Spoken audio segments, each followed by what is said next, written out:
네, 오늘 정치권 이슈들은 국민의힘 윤희석 선임 대변인, 더불어민주당 한민수 대변인과 자세하게 짚어보겠습니다. 어서 오십시오. 안녕하세요. 네, 안녕하십니까. 국민의힘 공천 상황부터 먼저 짚어보겠습니다. 국민의힘이 세 번째 단수 공천 결과를 발표를 했는데 경기와 충청 지역 등에서 12명이 명단에 올렸습니다. 현역 의원들 그리고 용산 대통령실 출신 후보들이 대거 경선을 치르게 될 것으로 보이는데 현재 이 공천 상황에 대해서 윤희석 대변인님 어떻게 해석해야겠습니까? 네, 뭐 저도 그 공천 신청한 대상자이기 네. 때문에 예민하게 보고 있죠. 지금까지 적어도 겉으로 드러난 잡음은 거의 저는 없다고 생각합니다. 애초에 공언을 했었던 시스템 공천 그 기조 하에서 잘 진행되는 것으로 보이고요. 그렇기 때문에 국민들 또 당원들 이해 당사자들이 예상하지 못했었던 뭐 일들이 일어나거나 하는 경우가 없습니다. 네.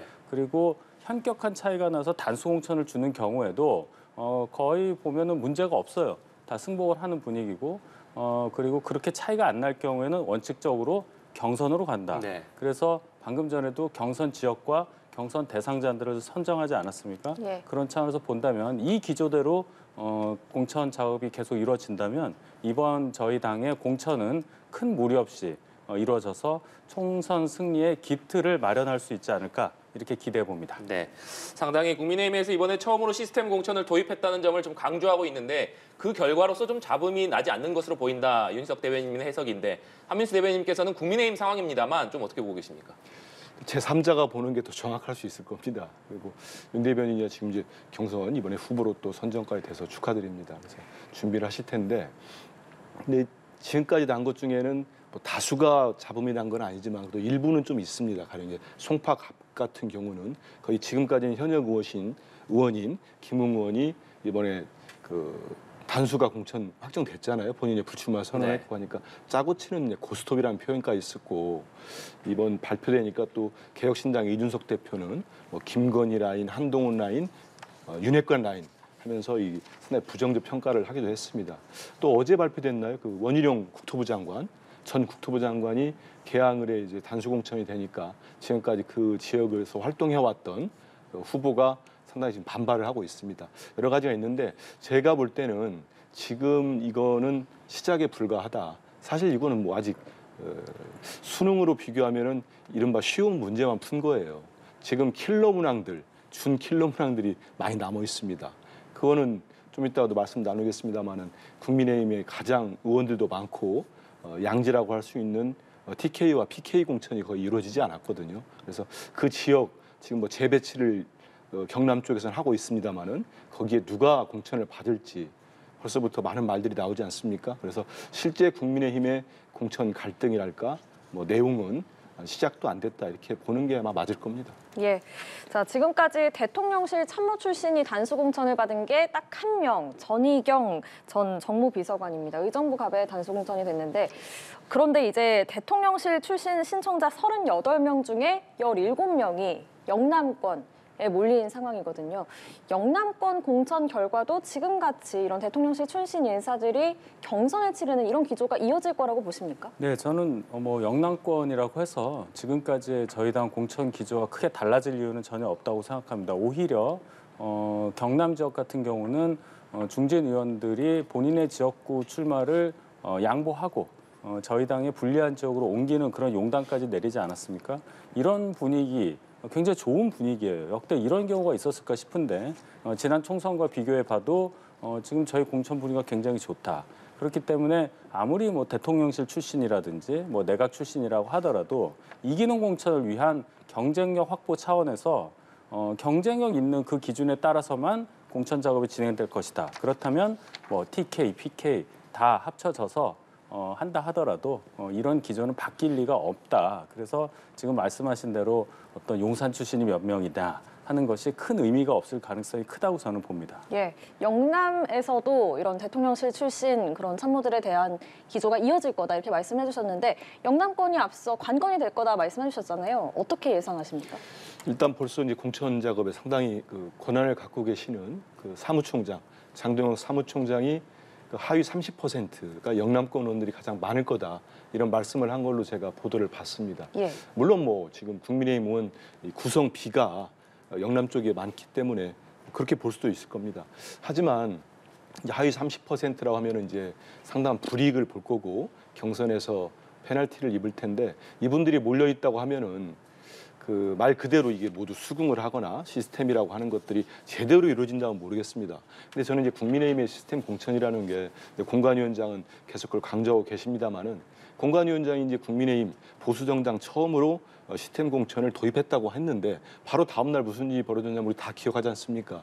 한동훈 비대위원장이 당대표인데 마포 을에 가서 지금은 불출마 선언을 한 김경률 비대위원을 거기서 그냥 공천하다시피 손을 들어줬어요. 사천 논란으로 번지지 않았습니까? 결국 대통령과 한동훈 비대위원장의 충돌까지 벌어졌는데 그래서 과연 이런 일들이 다시 한번 재발되지 않겠느냐 많은 언론에서도 좀 그런 추정들을 하고 있습니다. 그래서 이 특히 하위권들이 많이 몰려 있으면 이분들을 컷오프 시킨다든지 아무튼 뭐 페널티를 주면은 그분들의 반발이 있을 거고 두 번째는 그럼 이분들이 이제 거기 출마를 못했을 경우에 그 정말 양지 아닙니까?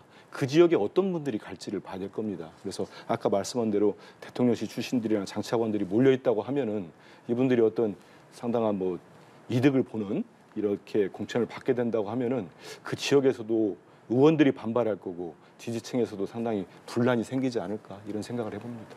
네.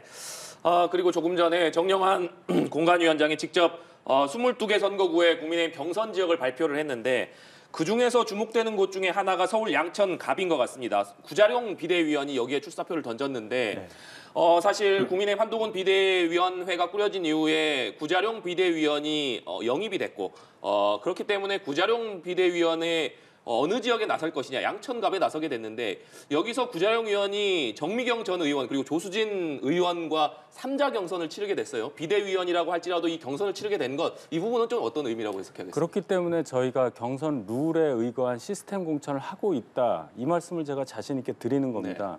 일반적으로 생각할 때 임재영이 대상으로 당에 온 분 그리고 비대위원까지 맡고 있는 분인데 저렇게 2자 경선도 아니고 3자 경선이란 말이죠. 그리고 다른 두 분은 또 전 현직 의원입니다.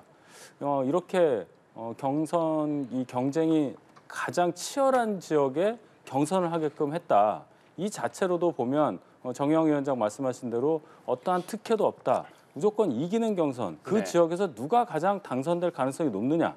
경쟁력이 가장 높으냐. 이것을 가려서 공천하겠다는 원칙이 흔들리지 않다는 것을 저는 보여준다고 봐요. 그래서 언론에서는 무슨 뭐 대통령실 인사라든지 한동훈 위원장의 픽 뭐 이러면서 이렇게 사람들을 나누더라고요. 네. 그런 것이 전혀 의미가 없을 가능성이 크다. 이렇게 제가 말씀드리는 이유입니다. 네, 한민수 대변인께서는 구자룡 비대위원이 어떤 3자 경선으로 결정된 것 이 부분은 어떻게 보십니까?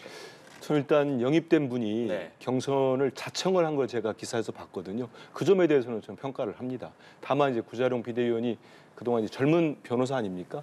여러 가지 방송에서 보였던 시각이랄지 말의 어떤 그 품격이랄까 이런 부분에 대해서는 제가 좀 비판적이고 동의 못하는 부분이 많이 있습니다. 있지만 다만 그 전현직 의원들 물론 뭐 조수진 의원 비례 의원입니다만 거기 지역구 의원은 아닙니다만은 조수진 의원이 있고 또 정미경 전 의원이 있고 이분은 최고위원까지 지냈어요. 네. 그 두 분이 이렇게 경쟁하는 데에 본인이 가서 해보겠다 이런 용기에 대해서는 평가를 하고 뭐 3명이 또 겨루니까 거기에 맞춰서 뭐 해보면 되지 않겠습니까? 이런 생각합니다. 네. 자, 떡잎이 져야 새순이 자란다면서 공천 물갈이 신호탄을 쏘아올린 이재명 대표가 조정식 사무총장과 정성호 의원 등 일부 측근들과 비공개로 회동해서 현재 재판 중인 노웅래, 기동민, 이수진 의원의 컷오프 논의를 했다는 보도가 나왔습니다. 그래서 논란이 일고 있는데요. 당사자인 노웅래 의원 SNS에 비판 글을 올렸습니다. 마치 당의 공식 논의 방향처럼 보도돼서 유감스럽다. 당의 공식 입장 표명을 기대한다. 비공식 모임에 대한 우려를 표명한다. 밀실 논의, 시스템 공천 부정하는 오해를 살 수 있다. 이런 글을 올렸는데요. 회동 참석자로 지목된 정성호 의원의 발언도 직접 들어보겠습니다. 그게 가능한 얘기가 아니죠. 3일이죠. 이렇게 와서 오전에 면담하고 지역 내라고 돌아다니고 있었습니다. 그리고 이게 뭐 기소된 그런 사실 본인은 굉장히 억울하고 주장을 하지만은 또 다른 측면도 있는 거 아니겠습니까? 뭐 전혀 근거 없이 뭐 이 상황에 온 건 아니니까 또 일부는 본인이 또 인정하는 부분도 약간 일부는 있고요. 다만 그거에 대한 뭐 성격 규정은 좀 서로 입장이 다르긴 한데 뭐 그런 고민들은 지도부에서 안 할 수가 없는 거 아니겠습니까, 사실요. 네, 이재명 대표가 공천과 관련해서 일부 측근들과 비공개 심야 회동을 했다. 이 보도가 나왔습니다. 이 보도가 사실입니까? 아니 그런데 저도 보도를 봤어요. 근데 정성호 의원도 그랬고 또 거기에 참여했다고 하는 또 지도부 의원 저랑 친분이 있어서 근데 그분이 SNS에 올렸어요. 그 시간에 자기는 지역구에 있었다. 지역에. 그래서 이 보도가 물론 뭐 취재를 하신 분들은 어떤 발언을 듣거나 취재를 했을 텐데 정확한지 제가 모르겠습니다. 그래서 실제로 정말 그 보도된 것처럼 그렇게 많은 분들이 모여서 논의를 한 건지 아니면은 뭐 일부 왜냐하면 안 가셨다는 분들이 상당히 많잖아요. 그래서 잘 모르겠고 그리고 지금 이제 뭐 노웅래 의원의 뭐 SNS 보고 했습니다만 저는 당 대표가 이 몇 분하고 모여가지고 구체적으로 누구를 놓고 얘기했다고는 듣지 못했습니다. 좀 와전되지 않았나 좀 싶고요. 당 대표로서 공천 상황에 대한 거는 관심 있게 지켜보는 건 어찌 보면 맞습니다. 하지만 지금 일부 이제 지금 거론되는 의원들을 놓고 우리 당만 해도 아까 우리 윤 대변인 말씀도 잘하셨는데 우리 당에도 공관위가 있고 전략공관위가 있고 후보 검증위원회가 있고 이의신청위원회가 있고 다 있습니다. 이런 기구들이 다 있는데 당 대표와 일부 소수의 물론 다 지도부에 계신 분들이죠. 보도에 따르면 사무총장 이런 분들은 공천의 실무 책임자들 아니겠습니까? 이런 분들하고 특정 의원들을 갖고 이렇게 얘기를 했다? 글쎄요, 이게 얘기를 했는지도 잘 저는 제가 확인했을 때는 그런 일이 없었다고 들었고 했다는 게 실질적인 공천에 영향을 미치기 위해서 했다고는 보지 않습니다. 그렇게 당은 운영되지 않습니다. 예, 윤희석 대변인께서는 이 보도 어떻게 보셨어요? 글쎄요, 뭐 민주당 내부 일이니까 제가 말씀드리기가 좀 그런데 노웅래 의원 것만 생각을 해보면 아마 민주당 입장에서도 그분이 문제가 있다는 것을 인지하고 있는 거는 아마 사실일 겁니다. 그런데 여기서 이제 문제되는 것은 죄송한 말씀이지만 이재명 대표도 똑같이 재판을 받고 있는 입장이라는 것. 그렇기 때문에 당대표에 대한 공천 기준과 노웅래 의원을 비롯한 다른 분들에 대한 공천 기준이 달라야 하는, 달라지게 해야만 하는 그 딜레마에 쌓여있는 당의 모습이 이런 보도로 촉발된 게 아닌가 생각이 들고 민주당 내에서 현명하게 잘 해결하시기를 바랄 뿐입니다. 네, 윤희석 대변인께서도 언급해 주셨습니다만 이재명 대표 역시 대장동 의혹으로 재판을 받고 있는 상황이기 때문에 수사나 재판을 이유로 해서 민주당 의원들에게 불출마를 권유한다거나 컷오프를 한다면 이게 좀 당사자들로부터는 형평성 문제 제기가 있지 않겠느냐 이런 얘기도 나오고 있습니다. 그 부분은 어떻게 봐야겠습니까? 이건 뭐 당의 대변인으로서 어떤 공식 입장은 아니고 네. 제가 볼 때는 두 가지 측면으로 보면 좋겠습니다. 일단 좀 전에 말씀하신 대로 대표께서 떡잎이 쳐야 새순이 돋는다는 말씀도 했고 새술은 새부대야 당을 정말 절제절명의 그 중요한 네. 총선을 앞두고 제1야당을 이끄는 당대표로서는 전반적인 총선 전략과 당을 어떻게 이끌고 가야 되는 고민과 방향이 있을 겁니다. 그 차원에서 국민들께 보여지는 쇄신되는 모습 또 단결하는 모습을 보이기 위해서 지금까지 꾸준히 노력을 해오셨어요. 그런 차원에서 본다면은 당연히 인적 쇄신이 필요한 부분들이 있습니다. 거기에 대한 고민들을 하고 관련되는 분들과 당대표가 통화도 하고 만나는 거 자연스러운 일 아니겠습니까? 두 번째 부분은 이제 그러다 보면은 본인의 문제가 걸리면 거기에 대해서 항변을 하거나 억울한 점들이 있을 수도 있습니다. 근데 이게 당대표를 둘러싼 이른바 뭐 잘 모르시는 분들은 뭐 당대표도 지금 재판받지 않느냐 이런 거하고 등치시키려는 분들도 있겠습니다만은 조금만 더 안에 들여다본다면 대표 문제와는 좀 여러 가지 결이 다른 부분들이 있습니다. 다시다시피 우리 지지층이나 당원들 물론이고 많은 국민들이 이재명 대표에 대한 현 정권의 검찰 수사가 어떤 공정한가 그리고 2년 가까이 모든 수사를 했는데 결국은 영장이 기각됐고 지금 대표가 받는 혐의가 그 배임 그리고 대부분이 이제 그 성남시장, 경기지사 할 때 행정적인 관련된 부분 아니겠습니까? 뭐 백현동과 대장도 마찬가지고 그런 부분과 지금 이제 언론에서 보도되고 있는 어떤 사법적인 문제가 있다는 분들을 하는 그분들의 개별 사안을 보면은 이거와는 좀 다른 약간 뭐 개인적인 이런 부분들이 저도 뭐 조심스럽습니다만은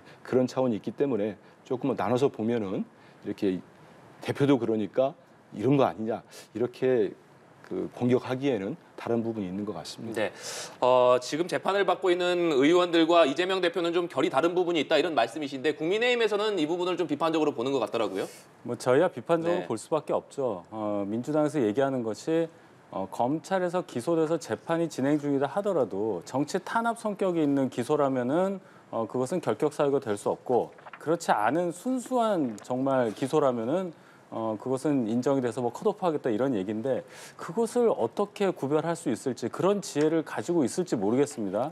민주당 스스로가 뭐 법원이 돼서 그 판단을 내린다면야 가능하겠지만 그렇게 이루어지지 않을 것이기 때문에 결국은 정치적인 판단을 할 수 있지 않을까. 그 대신 총선 승리를 생각한다면 민주당에서도 재판에 연루된 분들에 대해서 아마 상당수는 조치가 있을 거라고 생각하고 다만 거기서 이재명 대표는 제외가 될 가능성이 뭐 당연히 높다고 봐야 되기 때문에 그 부분에 있어서 해법에 대해 민주당에서 고민이 많을 거다. 저는 이렇게까지만 말씀드리겠습니다. 네.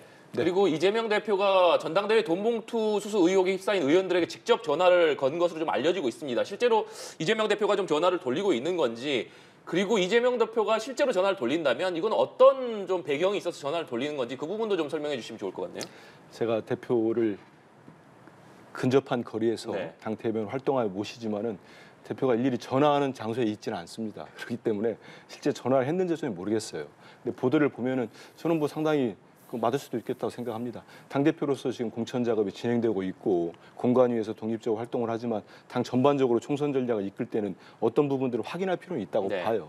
근데 이게 본인들이 또 소명이 있고 예전에 그 한 20명인가요? 19명인가 보도가 되니까 네. 그 의원들 중에 상당수가 지금 이제 그 매체나 아니면 불특정의 이제 언론, 검찰 관계자랄지 고발 조치를 다 했더라고요. 그래서 뭐냐면 본인들은 정말 그 자리에 있지도 않았고 돈봉투를 구경도 안 했다.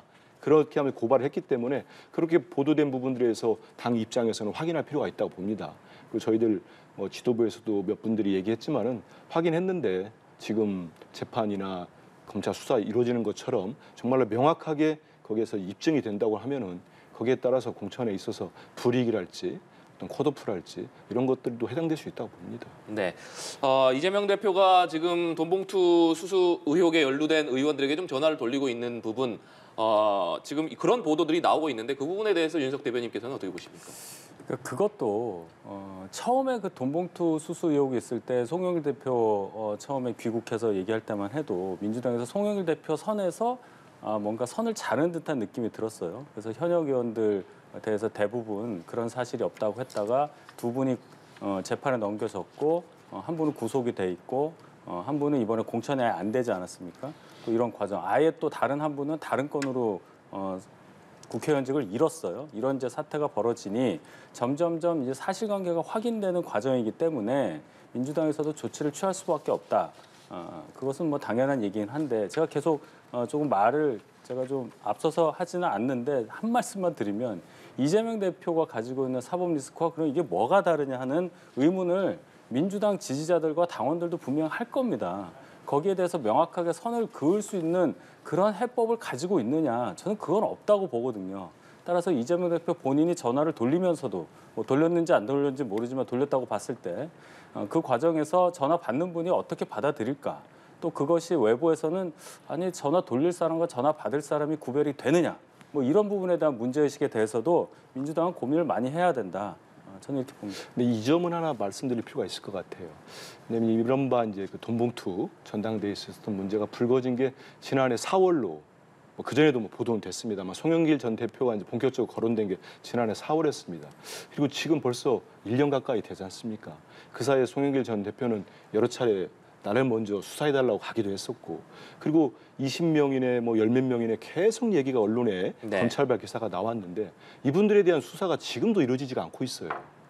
제대로 소환 조사도 안 합니다. 그럼 도대체 총선을 앞두고 지금 한 50여일밖에 안 남았는데 정말 임박해가지고 이분들을 포토라인에 세우겠다는 건지, 이런 부분에 대해서는 저는 검찰이 신속하게 수사를 했던가 아니면 정말 형평성 있고 공정성 있는 수사를 했던가 이런 부분에 대한 지적들은 나올 수밖에 없지 않겠나는 생각을 합니다. 제가 그 부분은 조금 정정을 하면 검찰에서 소환을 해도 요청을 해도 가지를 않는다는 거예요. 소환에 불응을 하니까 현역 의원들이라고 해서 지금 수사가 안 되고 있다는 보도가 여러 차례 나왔어요. 그러니까 검찰은 수사를 하고 싶은데 소환 대상인 민주당 현역 의원들이 안 오니까 수사가 진행되지 않고 있다. 이것은 제가 바로 잡고 싶습니다. 네, 알겠습니다. 자, 한편 이현주 전 의원은 7년 만에 더불어민주당 복당을 선언했습니다. 정치적 뿌리인 민주당에서 윤석열 정권을 심판하겠다 이렇게 밝혔는데요. 이 전 의원이 문재인 저격수로 활동을 해왔기 때문에 예. 이 전 의원의 복당이 친문과 친명 사이의 갈등을 더 키우는 거 아니냐 이런 전망도 있습니다. 그러지는 않을 겁니다. 왜냐하면 이제 이현주 전 의원에 대한 복당 얘기가 언론에 보도된 지가 벌써 한 달이 좀 넘었어요. 그래서 그 사이에 이분이 이제 민주당 떠날 때 했던 본인의 뭐 언행이랄지 여기에 대한 부적절성을 지적하는 목소리들도 많았죠. 우리 당내에서도 좀 나오지 않았습니까? 거기에 대해서 오늘 이제 복당을 하겠다고 밝히면서 당원과 우리 당에 대한 뭐 미안함일까요? 어떤 본인의 입장을 밝혔다고 봅니다. 그리고 이게 과정에서 이재명 대표가 먼저 이렇게 복당을 이렇게 제안한 것처럼 또 첫 보도가 잘못 나오는 바람에 상당히 논란이 있었는데 그렇지 않은 걸로는 단지 알려지지 않았습니까? 그 사이에 이제 이현주 의원 측에서도 민주당에서 들어가서 힘을 합쳐서 정말 윤석열 정권의 어떤 심판 여기에 힘을 보태겠다. 그리고 우리 당 내에서도 이현주 의원이 국민의힘 탈당하면서 그 국민의힘 있으면서 지금 윤석열 정부의 실정과 뭔가 정말 이상한 비상식적인 일들이 많지 않습니까? 그에 대해서 강도 높은 지적들을 해왔거든요. 이런 부분들은 이번 4월 선거에 있어서 우리 당 입장에서는 상당히 도움이 될 수 있다고 봅니다. 그리고 이번에 뭐 출마할지 이런 부분은 본인도 뭐 당의 결정에 맡기겠다고 했기 때문에 이건 또 다른 문제로 또 논의가 되지 않을까 싶습니다. 네, 이현주 전 의원의 복당이 친명과 친문 사이 갈등을 더 키우진 않을 것 같다 이렇게 전망해 주셨는데 윤희석 대변인께서는 어떻게 예상하세요? 친문에서는 굉장히 불쾌하겠죠. 이현주 의원의 그 전력에 대해서는 다 아시니까 제가 뭐 되풀이하고 싶지는 않은데 이분이 민주당에서 정치 시작했다가 탈당해서 바른미래당 갔다가 본인의 정당 하나 만들었다가 저희 당의 전신인 미래통합당으로 왔다가 저희 당에 있다가 탈당해서 다시 민주당으로 갔습니다. 극과 극인 양 정당을 갔다가 왔다 이런 분을 제가 본 적이 없어요. 이현주 의원의 이 정치 인생이 굉장히 여정이 화려한데 이 모습 자체가 국민들께 어떻게 받아들여질까 하는 부분을 먼저 봐야 하는 겁니다. 민주당에서 어떤 총선 전략상 이현주 의원이 필요했기 때문에 다시 복당을 요청을 해서 복당시킨 걸로 저는 이해를 하는데 이현주 의원 본인의 이해관계와도 맞았겠죠. 그러나 이러한 이 작업들이 국민들께는 정치를 어떻게 저렇게 하느냐. 정치라는 것이 어떤 신조를 가지고 자신의 생각을 국민들께 설득하는 과정일 텐데 이현주 의원이 이렇게 이당 저당 왔다 갔다 하는 모습을 너무 뭐 2년에 한 번씩 보여주는 이런 상황에 대해서 분명히 국민들께서는 기억하고 판단을 내리실 거라고 저는 확신합니다. 네, 주제를 좀 넘겨서 여야가 단수공천 지역구를 확정하면서 주요 격전지를 중심으로 총선 대진표가 하나씩 완성되고 있습니다. 먼저 가장 관심을 끄는 곳 중 한 곳인 이곳 상황 짚어보겠습니다. 인천 계양을인데요. 민주당 이재명 대표의 지역구입니다. 원희룡 전 국토부 장관이 이곳에 출사표를 던졌는데 단수공천을 받으면서 이른바 명룡대전이 가시화하고 있는 것 아니냐. 이런 관측이 지배적인 상황입니다. 다만 이재명 대표가 지역구 의원이 지역구 나가지 어디 가느냐 이렇게 밝혔기 때문에 명룡대전 성사 가능성 높다 이런 해석 나오고 있는데 실제로 한민수 대변인께서는 명룡대전 뭐 성사될 것이다 어떻게 보십니까? 이름은 어려운데 그래도 붙이니까 그럴듯하네요. 명룡대전 네. 이렇게 붙여놨습니다. 한데 지금 이재명 대표께서는 말씀하신 대로 그 기자들 만나서도 지역구 의원이 그 절차에 따라서 출마하겠다는 얘기를 했고 그 얼마 전에 공관위 면접 심사도 받습니다. 가가지고 우리 사유에 소외받는 거기에 대한 입장도 물어봐가지고 답변도 충실하게 했다. 이런 면접 심사 소감까지 밝혔거든요. 그렇기 때문에 이재명 대표는 계양을의 지금 현역 의원으로서 출마를 한다고 보는 게 현재로서는 타당하지 않겠습니까? 근데 갑자기 이제 원희룡 전 국토부 장관이 이재명 대표를 상대하겠다 하면서 날라왔어요. 네. 와가지고 하는데 그러면서 본인이 갑자기 뭐 이건 낙하산입니까? 뭔가 날라오는 바람에 그 지역에서 오랫동안 털을 닦았던 그 당협위원장입니까? 그분이 지금 반발도 하고 옆 지역구로도 뺀다는 얘기도 있고 지금 그런 상황 아니겠습니까? 그래서 그게 맞는지는 잘 모르겠어요. 근데 원희룡 장관은 일단 정말로 이재명 대표를 상대로 이길 수 있다고 생각을 하는 건지 아니면은 이재명 대표가 전량 대표고 유력한 차기 대선 주자니까 그 같이 결었을 때 뭐 좀 석패를 하면은 본인에게 손해 볼 게 없다고 생각하는지 모르겠는데 저는 좀 다르게 봅니다. 왜냐하면 선거에서 지면은요 그 당은 몇 %라도 그 지면 지는 거예요. 그거 가지고 뭐 이렇게 멋지게 졌다 쉽지 않습니다. 그래서 원희룡 장관 입장에서도 전 장관 입장에서도 상당히 정치적 그 승부수를 던진 거 아닌가 보는데 이왕 뭐 출마한다고 공천까지 받았으니까 좀 공명정대하게 페어 플레이를 벌였으면 좋겠습니다. 네, 명령대전이 성사가 된다면 일단 이 결과가 수도권 승패뿐만 아니라 전체 총선 결과 전체에도 좀 영향을 미칠 수 있을 것 같습니다. 어떻게 보십니까? 그렇죠. 만약에 원희룡 후보가 승리한다면 저희가 수도권에서 상당히 좋은 성적을 거둘 수밖에 없는 그런 지표가 되겠죠. 결과보다 이제 과정이 중요할 텐데요. 저희가 눈여겨보는 것이 바로 그 부분입니다. 이재명 대표의 지역구에 저희도 후보를 당연히 원희룡 후보로 이렇게 세게 하지만은 뭐 유동규 씨라든지 이런 분들까지 이재명 대표와의 대결을 원하고 있단 말이에요. 이렇게 관심이 집중이 되면은 아무래도 이 지역을 지켜야 하는 수성을 해야 하는 이재명 대표 입장에서 분명히 부담이 될 겁니다. 뭐 표가 좀 갈릴 수는 있겠는데 제가 볼 때는 유동규 씨 등등 다른 분들이 완주할 것 같지는 않아요. 이렇게 좀 붐업을 시켰다가 결국 원희룡 후보와 이재명 후보 출마하신다면 이 두 분의 대결로 될 텐데 이런 상황이 저희한테 나쁘지 않습니다. 물론 승패는 예측할 수가 없는데 이 과정에서 이재명 대표가 지금까지 가져왔었던 여러 가지 뭐 사법 리스크라든지 또 당대표 하면서 했었던 일들 중에 뭐 과오라든지 이런 부분에 대해서 저희가 국민들께 전달하는 것이 더 많이 전달이 될 수 있는 과정이 되잖아요. 그런 차원에서 본다면 이 명룡대전이라고 명명된 이 대전이 저희에게 결코 불리하지 않다. 굉장히 좋은 대결로 저희에게는 작용할 거다. 이렇게 평가하고 싶습니다. 네. 근데 저는 이 부분은 좀 달라요. 좀 전에 잠깐 나왔던 유동규 네. 씨 출마는. 왜냐하면 유동규 씨가 물론 뭐 언론에서 이게 뭐냐는 비판들이 이제 쏟아지고 있습니다만 저는 뭐 피선거권 가진 사람이 결정하는 것에 대해서 못 나오기는 못하는 거 아닙니까? 하지만 이분이 어떤 개항을에 대해서 어떤 그 지역에 대한 정치 철학이랄지 비전이랄지 정책을 아직까지 내놓은 걸 본 적이 없습니다. 일단 이재명 대표에 대한 공격을 명분 삼아 나왔는데 이분이 입당한 당이 정광훈 목사가 있는 자유통일당이에요. 그러면 자유통일당이 정광훈 목사 그렇고 상당히 강경보수 쪽에 좀 지지세가 좀 있지 않습니까? 그럼 그 지지율을 유동규 씨가 뭐 당 몇 퍼센트가 되더라도 가져갈 경우에 원희룡 후보에게 결코 도움은 안 될 겁니다.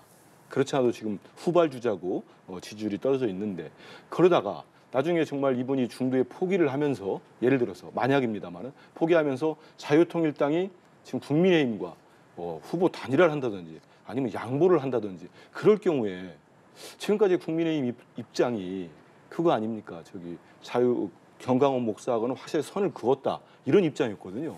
그 상당히 오해를 많이 받을 겁니다. 특히 수도권과 우리 중도층한테. 거기에다가 원희룡 전 장관은 어땠습니까? 국토부 장관 사퇴 의사를 밝히고 사표가 수리되지도 않았는데 가장 먼저 찾아간 곳이 정광훈 목사가 하는 집회였어요. 행사. 다 기억나시지 않습니까? 그때 논란이 됐거든요. 그러면 과연 이런 부분들이 다시 부각이 될 때 저는 원희룡 후보한테는 결코 도움이 안 되는 유동규 씨의 출마도 그렇고 유동규 씨가 정광훈 목사의 당으로 나오는 거 이런 것들이 선거 전체적으로 볼 때는 부정적용이 있을 것 같아요. 네, 유동규 전 본부장의 출마가 원희룡 전 장관에게 그다지 도움이 되지 않을 거다 이렇게 전망을 해주셨는데 어떤 변수가 될 거라고 보십니까? 저는 그렇게 뭐 불리해 보이지 않아요. 뭐 자유통일당이라는 당이 정광훈 목사의 당이기 때문에 저희가 그 당하고 선을 그었던 입장에서 나중에 뭐 협력하는 모습을 보이면은 중도층이 등을 돌린다. 뭐 그렇게 생각할 수도 있는데 유동규 씨가 그 당하고 원래부터 뭐 관계가 있었던 게 아니라 출마를 하기 위해서 선택한 그런 하나의 도구의 성격으로 저는 생각하거든요. 이 선거에 있어서만큼은 자유통일당의 전광훈이라는 분보다는 그냥 유동규라는 사람이 더 보일 겁니다. 그렇게 되면은 대중의 관심은 유동규, 이재명 대표와 재판에서 저렇게 서로 이렇게 맞서고 있는 입장이 전혀 다른 이재명 대표의 어떤 뒷모습에 대해서 계속 증언하는 사람 이게 박혀 있기 때문에 결국은 원희룡 후보가 이재명 대표 공격하는 데 있어서 도움을 줄 가능성이 크다는 말씀을 드리는 겁니다. 관심이 집중되면 대중은 판단을 하려고 생각을 하게 돼요. 그렇게 될 경우에는 다시 한번 이재명 대표의 지난 과오에 대해서 다시 한번 판단을 하는 그 시간을 갖게 된다. 그렇기 때문에 관심이 높아지는 것이 이재명 대표에게는 결코 좋지 않을 거다. 아마 이 얘기가 더 논리적으로 다가올 거라고 저는 확신합니다. 예, 또 다른 관전 포인트 짚어보면요. 서울 동작을에서는 국민의힘 나경원 전 의원이 확정이 됐습니다. 민주당에서 이 대항마로 추미애 전 법무부 장관을 검토한다는 얘기가 계속해서 나옵니다. 두 여성 중진의 맞대결 성사가 될 거라고 보십니까? 일단 제가 접하는 거는 뭐 제가 공간에 들어가 있지도 않기 때문에 그 안에서 어떤 논의가 있는지는 잘 모르겠습니다. 다만 제가 취재를 해본 거에는 그런 논의가 뭐 본격적으로 되거나 그런 건 없는 것 같습니다. 보도에 따르면 어느 당이한 건지 아닌지도 확실하지는 않아요. 추미애 전 장관을 여러 군데를 이렇게 여론조사를 돌려봤다 이런 말들이 있더라고요. 근데 지금 거기에 우리 당의 현역 의원이 있습니다. 지금 나경원 전 의원이죠. 거기에 출마하시는 거고 도전자 입장이고 네. 이수진 의원이 있고 그러면 나경원 전 의원이 출마를 할 때 당에서는 당연히 공관위도 그렇고 그 전략단위에서는 고민하지 않겠습니까? 누구를 대항마로 했을 때 이길 수 있을 것인가 이런 부분들을 보면은 저는 추미애 전 장관이 그동안에 뭐 그 법무장관 하실 때 지금 대통령이 되셨습니다만 윤석열 검찰총장과 여러 가지 윤석열 검찰총장의 징계도 받고 그러지 않았습니까? 그럼 여러 가지 사유가 있었잖아요. 그 당시에 추미애 전 장관이 보였던 여러 가지 모습들 이런 모습들을 볼 때는 지금 윤석열 정권 심판 선거에 있어서 도움을 되는 거 아니냐 이런 판단하는 분들이 있고 오히려 또 반대쪽 생각하시는 분도 있습니다. 당연히 뭐 당내에서도 그렇고 여러 가지 의견이 있지 않겠습니까? 그래서 현재로서는 추미애 전 장관이 나경원 의원을 상대로 나갈 거다 이렇게 확정을 할 수 있는 사람은 아무도 없습니다. 이건 뭐 검토되거나 아니면 언론에 나오는 정도로 이렇게 보시는 게 좋을 것 같습니다. 네, 윤희석 대변인께서는 어떻게 예상하세요? 글쎄요, 뭐 추미애 전 대표에 대해서 민주당에서 여러 군데 이렇게 여론조사 넣으면서 어디에 출마시킬까 고민하는 지금 상황이잖아요. 제가 다른 거는 모르겠는데 추미애 전 장관에 대한 민주당 내부의 평가가 전폭적인 지원이라고 보이지 않는데 문제가 있다고 생각합니다. 예를 들어 나경원 전 의원과 동작을 해서 맞붙는다고 했을 때 그냥 보면은 저희 당 후보, 아주 큰 후보와 민주당의 아주 큰 후보가 대결한다. 그러면 호각지사로 봐야 되는데 민주당 내에서도 추미애 전 장관에 대한 평가가 조금씩 갈리잖아요. 윤석열 대통령이 정치를 할 수밖에 없게 만들어서 결국은 정권을 넘겨주게 한 그런 어떤 원인을 제공한 사람이 아니냐. 그런 평가가 분명히 있을 수 있단 말입니다. 그러면 민주당 지지자가 100이라고 했을 때 100명이 다 추미애 전 장관을 응원할 거냐? 거기에 대해서는 의문을 다를 수밖에 없어요. 그래서 제가 볼 때는 민주당에서 추미애 전 장관을 이번에 총선 카드로 쓴다는 것 자체는 제가 볼 때는 전략적으로 그렇게 치밀한 계산 끝에 나온 것 같지가 않고 그냥 유명세에 따라서 뭔가 센 사람과 센 사람을 붙여보겠다. 이런 1차원적인 판단이 아닐까 조심스럽게 판단해 봅니다. 네, 주제를 좀 넘겨서 여야가 추진하고 있는 위성정당 얘기도 해보겠습니다. 오늘 한동훈 비대위원장 그리고 이재명 대표가 관련해서 발언을 했는데 이 발언부터 먼저 듣고 오시겠습니다.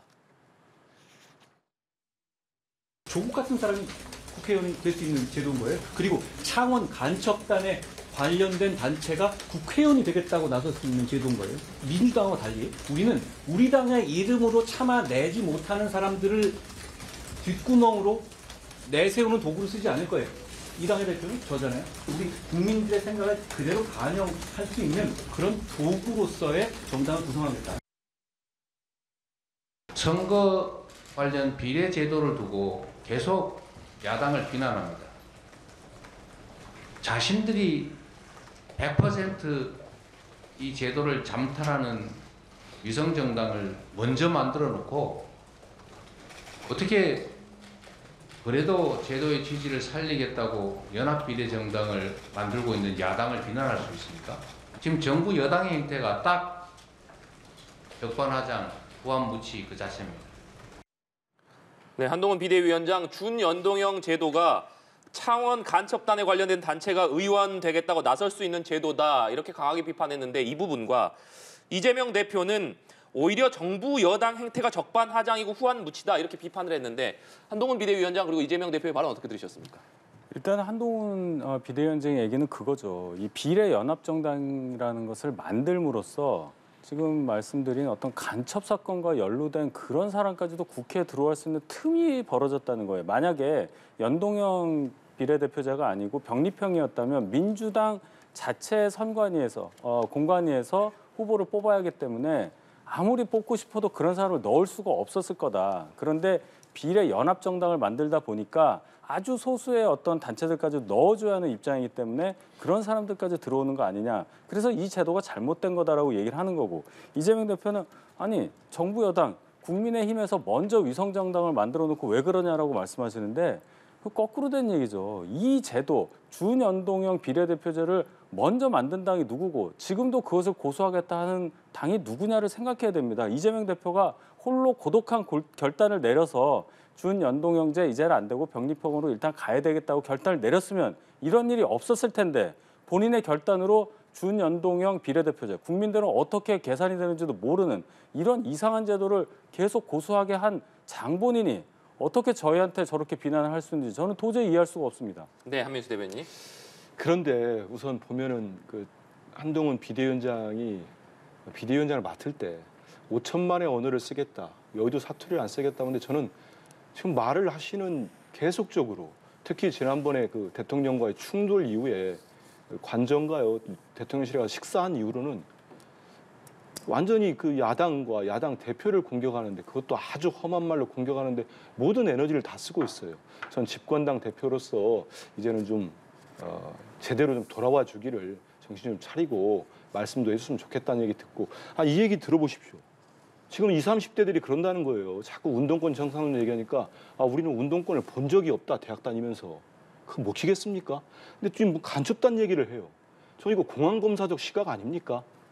이런 분들 어떻게 국회 들어오겠습니까? 지금 우리가 민주개혁연합, 개혁진보연합 추진단을 구성해서 제야 시민사회와 그다음에 진보정당들하고 작은 진보정당도 협상을 하고 있습니다. 정책연합을 하기로 했고 후보 검증 문제도 다 논의를 합니다. 그런 분들이 어떻게 국회 들어오겠습니까? 이거를 이렇게 자극적인 용어를 쓴다고 해서 여기에 호응하고 지지를 보내는 분들은 그렇게 많지 않습니다.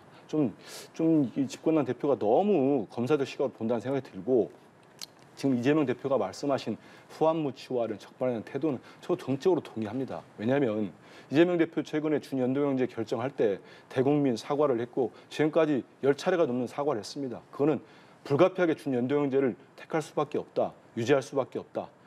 지난번부터 계속 약속했던 유성정당 금지법 추진 못하고 이걸 만들어내지 못한 부분에 국민들께 사과를 했습니다. 지금 유일하게 국민의힘 논리는 그거 아닙니까? 그때 법에 우리는 찬성하지 않았기 때문에 우리는 그냥 해버리겠어. 창당 날짜까지 다 잡았어. 그냥 우리는 합니다.